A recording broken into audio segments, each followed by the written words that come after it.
good man out of the good treasure of the heart bringeth forth good things, and an evil man out of the evil treasure bringeth forth evil things. Good morning, guys. What a day to be speaking to each other. I think, as most of you know by now, we received some very bad news over the weekend, and that is that COVID-19 has been diagnosed in some of our colleagues. And I think, like most of you, I was immediately thrown aback by the idea that something that seemed so substract or abstract and far away had suddenly become something that's a real reality that we have to face now together as colleagues and as friends and as believers in this community. And the first thing I want to say today is to everybody, every one of our colleagues who's been diagnosed with COVID-19, we are praying for you. Guys, we care for you, and we really pray that the Lord would heal you from this terrible disease. And we are with you, and we just want to let you know that we are thinking of you, and in the Spirit we are still one with you, and we want to carry you in these troubling times.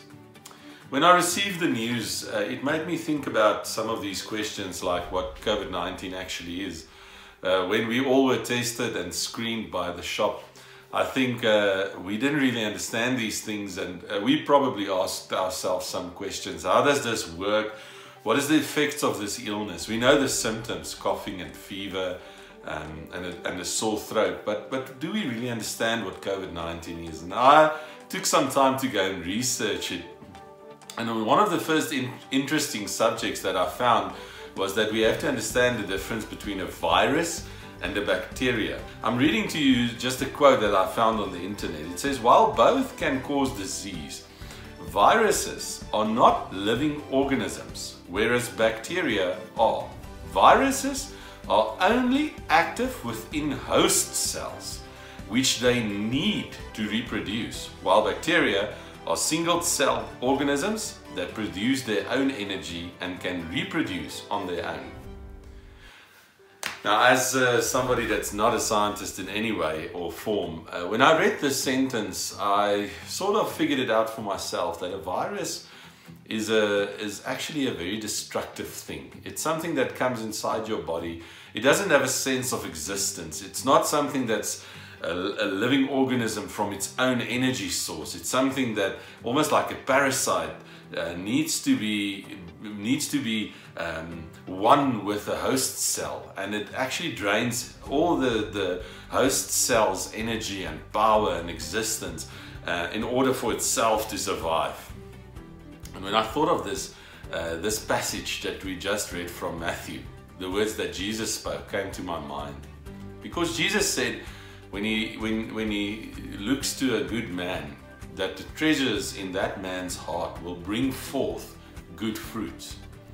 When you look at an evil man, the treasure in that man's heart will bring forth evil fruit.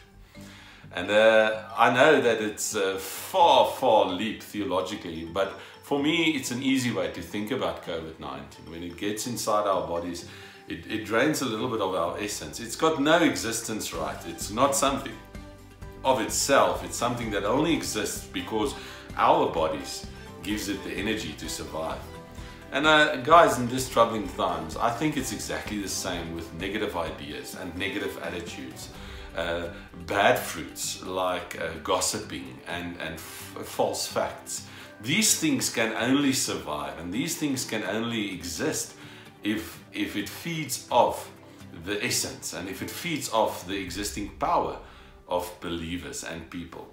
And I think it's important for us in these times to know and to understand that we need to guide, we need to safeguard our minds, and we need to safeguard our hearts. Think about the things that you are thinking of. Think of the thoughts that you are having. Is it negative? Is it pessimistic? Is it destructive? Or is it upbuilding? Is it uplifting? Is it something that's good and something that's powerful with the love and the joy of Jesus Christ? The ideas and the thoughts that you feed are the ideas and the thoughts that will survive. I know it's a silly story, but I always think of it when when we tried to discuss this interesting topic. A young boy once came to his grandfather and he said, "How do I determine if I will become a good or if I will become an evil man?" And his grandfather told him this little story. He said, "Within each man there are two wolves. The one is evil and the one is good. And these two wolves are always and forever fighting each other." And then the young boy said to his grandfather, "But what wolf would win the fight?" And his grandfather said, "The one that you feed." Guys, I know we are living in extreme troubling times. And I know that we are filled with so many things that can give us fear, that can take away our hope, and that can come and steal our joy. But I really pray for you now. And I really want to just speak to your heart.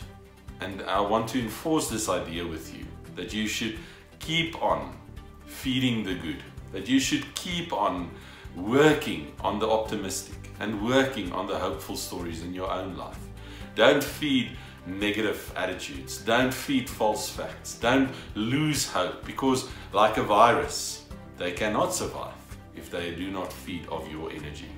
Make sure that you use your time, your thoughts, and your energy on worthwhile subjects.